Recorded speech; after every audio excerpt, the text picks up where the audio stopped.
Após Balaão bater 3 vezes na jumenta, o Senhor abriu a boca da jumenta e ela disse a Balaão: Que foi que eu lhe fiz para você me bater 3 vezes? Balaão respondeu: Você zombou de mim. Se eu tivesse uma espada, eu a mataria agora mesmo. A jumenta disse: Não sou eu a sua jumenta, que você sempre montou até hoje? Alguma vez fiz isso antes? E ele respondeu: Não. Então o Senhor abriu os olhos de Balaão, e ele viu o anjo do Senhor parado no caminho com a espada desembainhada.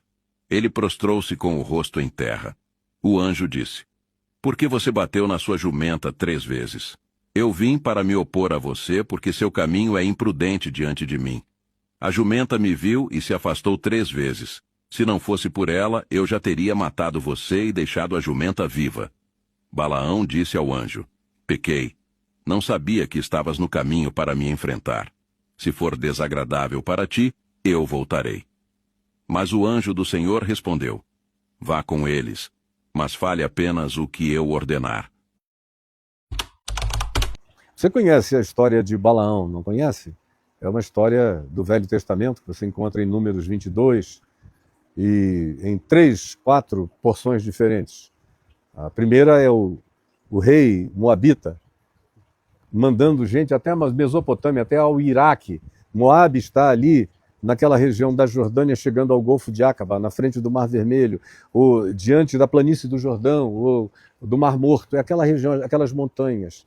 Moabe, Edom e Amon fazem aquelas montanhas tríplices ali que se estendem em volta do Mar Vermelho. Pois bem, o cara estava ali em Moabe, na Jordânia, na frente do Mar Morto.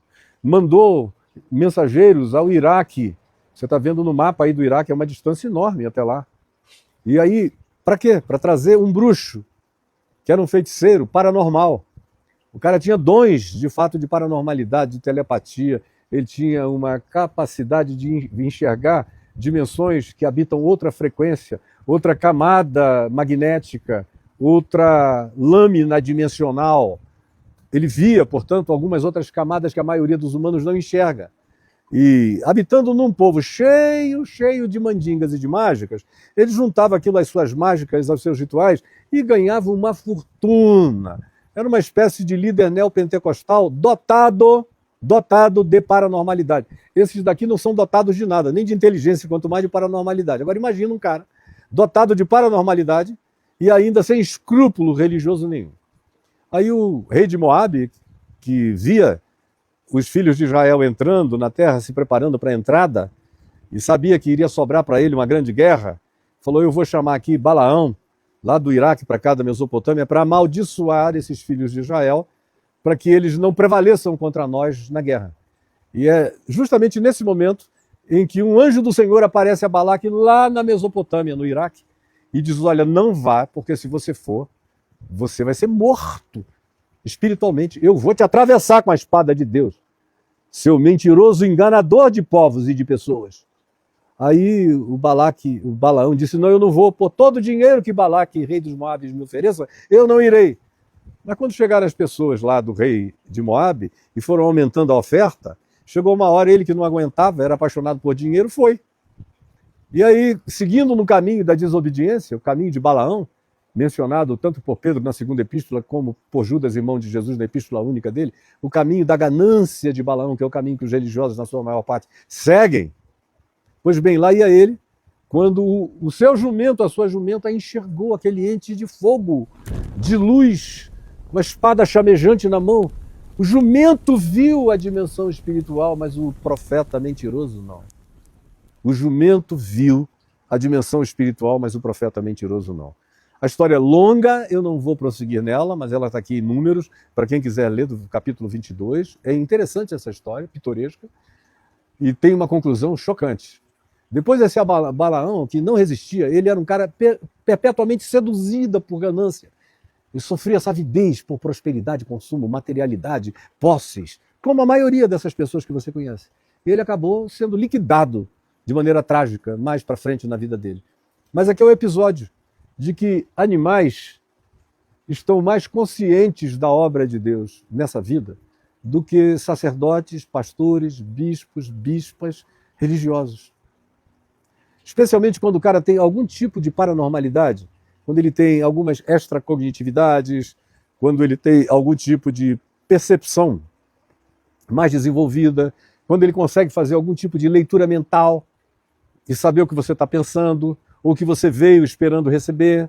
Quando se trata disso, e 99% dos que, sendo menos mentirosos, são um pouquinho mais genuínos, não é porque sejam profetas de Deus ou tenham recebido palavras de Deus. São apenas pessoas que carregam determinadas dotações paranormais.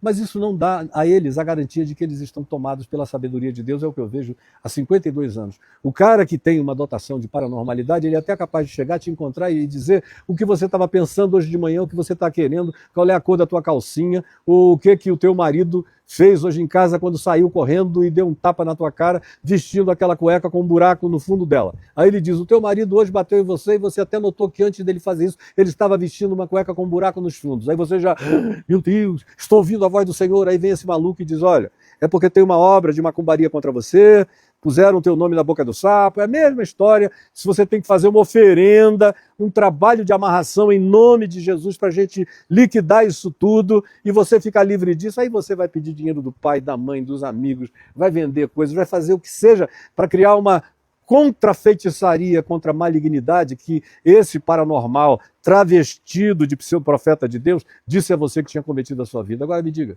se a maioria de vocês não vive desse engano o tempo todo, aí depois, no fim de tudo, vocês descobrem que era tudo balela, tudo mentira, mas o importante é você saber o seguinte, tem cachorro com mais visão de Deus do que você, tem gato com mais percepção espiritual do que você, tem pássaros enxergando mais anjos do Senhor genuínos e verdadeiros do que você. Tem mendigos de rua com infinita sabedoria, infinitamente mais bem dotados espiritualmente do que você.